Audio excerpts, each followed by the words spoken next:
ekosistem. Ekosistem adalah suatu kesatuan dinamis yang terdiri dari komunitas berbagai spesies yang berinteraksi dengan lingkungannya, biotik maupun abiotik. Tipe-tipe ekosistem yang pertama, ekosistem darat, ekosistem air, dan ekosistem buatan.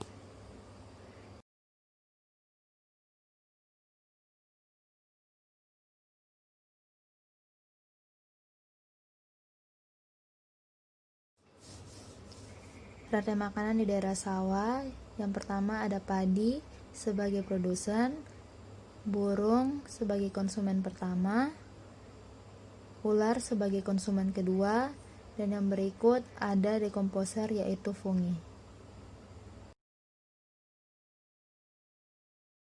Nama saya Arsenita Sarwawo. Kali ini saya akan memberikan salah satu contoh mengenai kompetisi intraspesifik. Kompetisi intraspesifik adalah persaingan yang terjadi antara individu atau organisme yang memiliki spesies yang sama. Ini merupakan salah satu contoh kompetisi intraspesifik di mana tanaman singkong yang berusaha bersaing untuk mendapatkan air dan juga mendapatkan cahaya matahari. Ini juga merupakan salah satu contoh kompetisi intraspesifik karena burung-burung ini yang berada dalam satu kandang ketika diberi makan akan bersaing untuk mendapatkan makanan.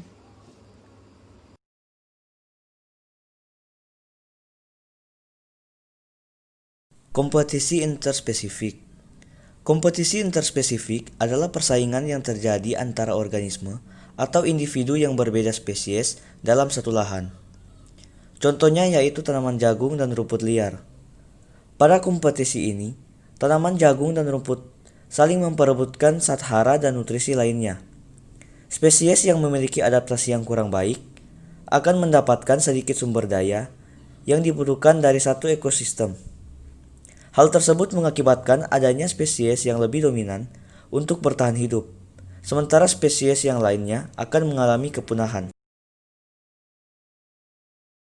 Nah, saya akan memberikan contoh menghitung kepadatan populasi di dalam sebuah petak yang berukuran 2,5 kali setengah meter. Nah, di dalam petak ini terdapat 3 spesies, yaitu ada 12 lidah mertua, 1 lidah buaya, dan juga ada 2 bunga aglonema.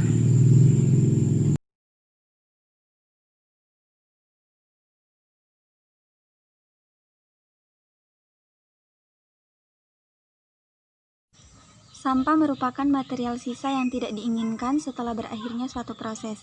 Sampah didefinisikan oleh manusia menurut derajat keterpakaiannya.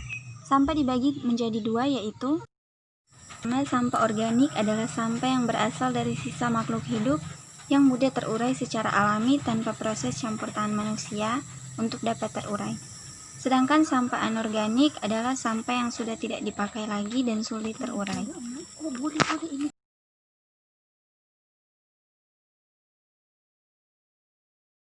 Perkenalkan, nama saya Supriyani Kamala. Saya mahasiswa dari Universitas Samratulangi Manado, jurusan Farmasi.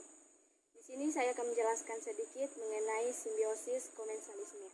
Yang kita ketahui bersama ialah simbiosis komensalisme, hubungan interaksi antara dua makhluk hidup yang saling menguntungkan tetapi tidak saling merugikan. Contohnya seperti yang ada di samping saya, pohon mangga dan daun sirih. Yang kita ketahui bersama, tumbuhan sirih akan merambat mengikuti tanaman inangnya untuk memperoleh sinar matahari yang berguna untuk fotosintesis. Sedangkan tumbuhan inangnya tidak memperoleh pengaruh apapun.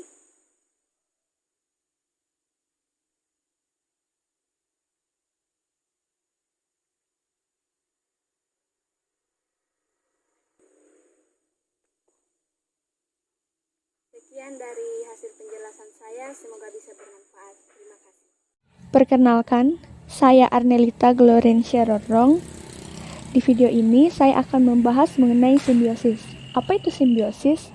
Simbiosis adalah semua jenis interaksi biologis jangka panjang dan dekat antara dua organisme biologis yang berbeda.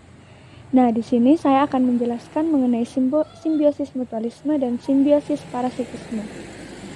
Simbiosis mutualisme adalah hubungan atau interaksi yang erat serta khusus antara dua makhluk hidup yang berbeda jenis tetapi saling menguntungkan bagi kedua pihak.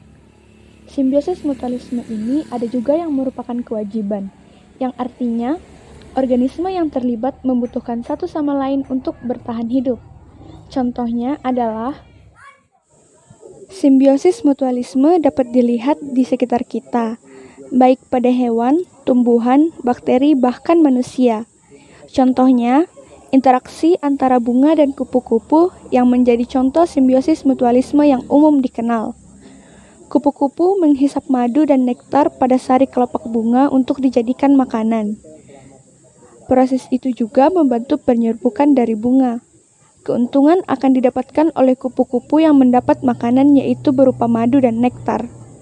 Sementara bunga juga mendapatkan keuntungan sebab proses penyerbukannya dibantu kupu-kupu. Dalam hubungan ini, kupu-kupu tidak menjadi satu-satunya pihak yang diuntungkan, karena mendapatkan sari makanan dari bunga. Bunga juga mendapatkan manfaat atau keuntungan serupa berkat simbiosis ini. Dalam hal ini, keberadaan kupu-kupu membantu bunga dalam proses penyerbukan. Pada simbiosis parasitisme adalah ketergantungan yang terjadi ketika pihak yang satu mendapat keuntungan, namun merugikan pihak yang lainnya.